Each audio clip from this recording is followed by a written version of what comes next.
CBS presents this program in color.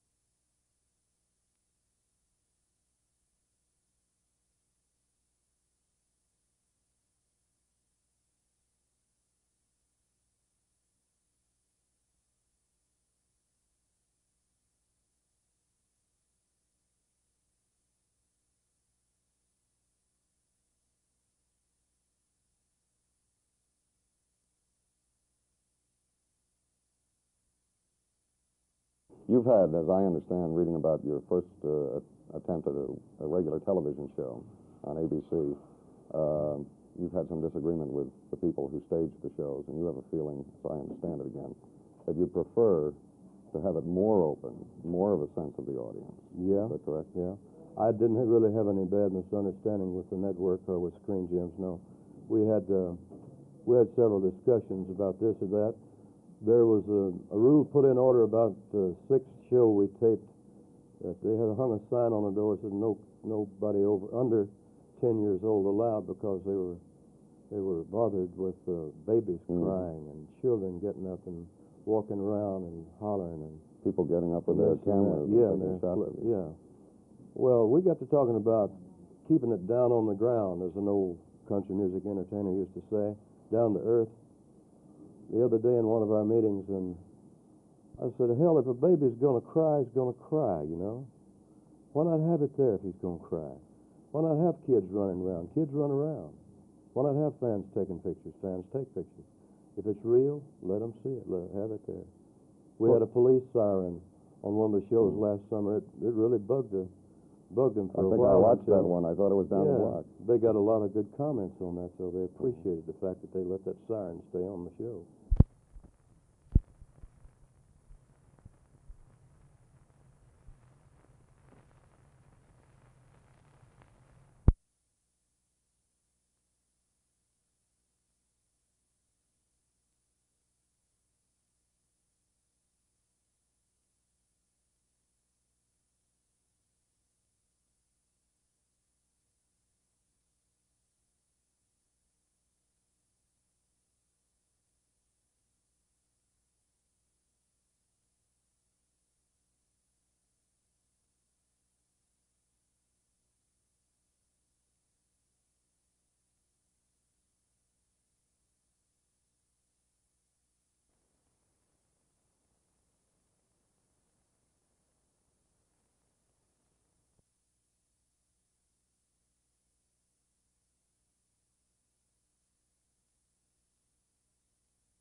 If Johnny Cash had his druthers, what would people be doing when they hear you sing? After they hear you sing and they leave the auditorium? Because many of the songs say, listen to this, act on this, care about this. Well, I don't know, Joseph. In the long run, I think that some of the things I say and sing about that might have a little message, might do some good. I care so much that you've heard of Cummins State Prison, Arkansas, where the scandal was. Governor Rockefeller swore he was trying to clean up all that scandal, that mess down there, and called and asked if I would come down and do a show for them. So I took my entire show to Cummins State Prison, and we did a show. We had the Arkansas State Legislature, which had just been in session that morning. They closed session to come to the performance there. And I got on my apple box and said quite a few words to the legislature about money that they should have appropriated years ago to this prison to build new buildings, cells, and dormitories to separate the hardened criminals from the 16-year-old boy that stole a car because his daddy wouldn't let him use a car that night. Because these young kids, these 14, 15, 16-year-old boys are thrown in there in the same big room, sleeping this far away from a third-time loser that's in there for murder. A man that cares nothing about life, right next to a kid that knows nothing about life. And this is where I really care. And if somebody says, I'm not my brother's keeper, he's wrong, because he is. He is his brother's keeper. In one of your lyrics, it says, Mr. Congressman. Mm-hmm. Short of getting to Mr. Congressman directly, you do get to people. Mm-hmm. I hope so. What do you want them to do as a result of it? That's really the nub of it. Well, what I was trying to get them to do at Cummins State Prison was for the state to appropriate some of the money that this prison farm made back into the prison itself. Mm-hmm. They made like $1.25 million profit, this prison did last year for the state of Arkansas. And I was told that not $1 had come back into the prison for clothes, even, for building. But tonight when you walk out here and you sing to a crowd in New York and they respond to you, and you sing about the prisons that they've heard on your album, what do you want them to do? It's quite a different audience. I sing the same songs to them tonight that I did at Cummins. And I'm sure that right here in the city prison, in the state prison, you have the same problems that they had at Cummins and other prisons. There's barbarism in a lot of our prisons. Punishment behind the bars itself, locked away from society, is punishment enough for any thinking animal, which is man. That's punishment enough, but the extra things that are imposed on him to suffer through are too much. And that takes place right here in this city, as well it does down in the cotton patches in the South.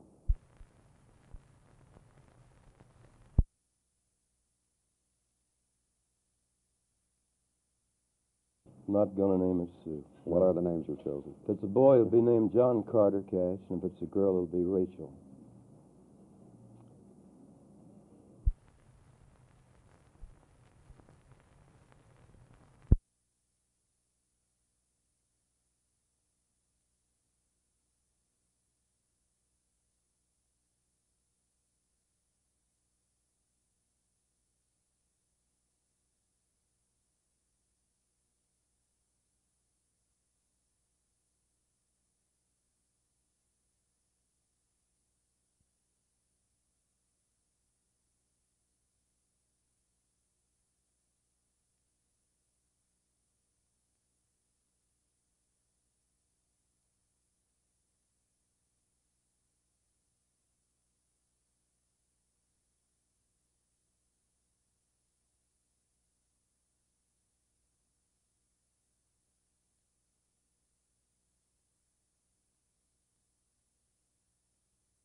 from the Ballad of Ira Hayes to your visits up in the Dakotas, you've obviously had some identification, the songs you sing, with what are being probably rightly called the forgotten Americans, as opposed to the white middle-class Americans who feel they're forgotten.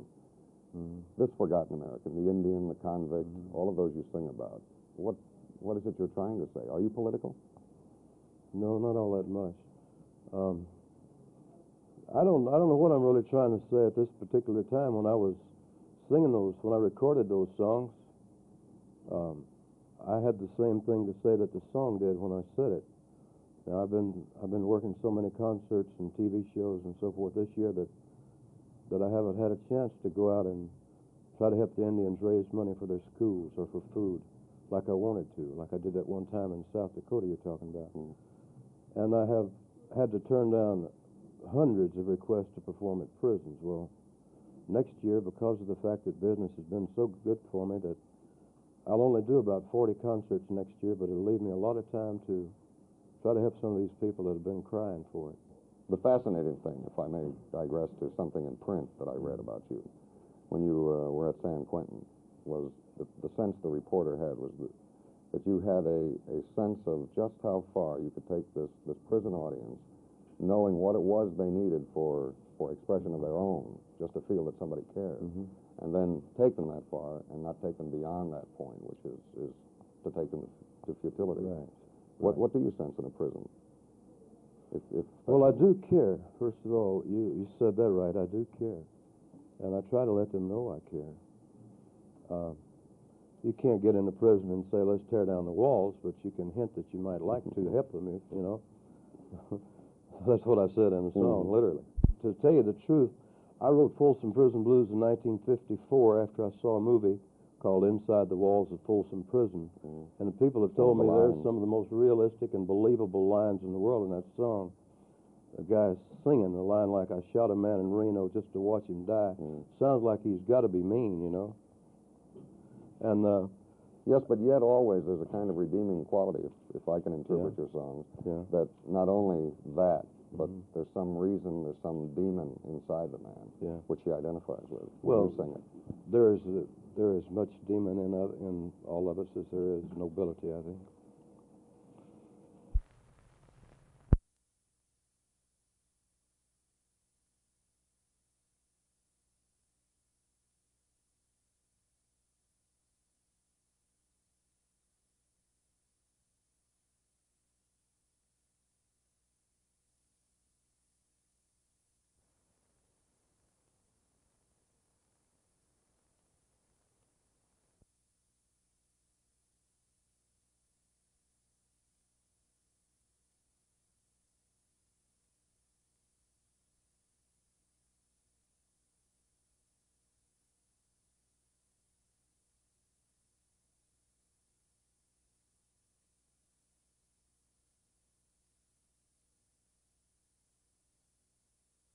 Johnny, one last question.